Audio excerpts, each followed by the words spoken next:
বর্ষা, তুই আমার বালক বেলার সই, মনে রাখিস আমি তোর একটা কিছু হই। বল না কোথায় ছিল ঘুম ভাঙা ও লজ্জা পাওয়া চুল? মনে রাখিস আমার একটা কিছু তুই, একটা কিছু কি?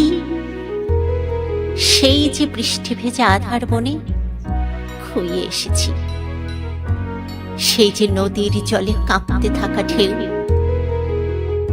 অঙ্কুরিটা হারিয়ে গেল, খুঁজে পাসনি তোরা কেউ। সেই যে মনে পড়ে একটু কেমন উথাল পাথাল ঝড়, সে কি তবে এক মুহূর্ত কঠি মন্বন্তর? কোথায় ছিলি ও আমার লজ্জা পাওয়া জুই? আমার একটা কিছু কি জানি না কিছু। তুই আমার বালক বেলার সই, মনে রাখিস?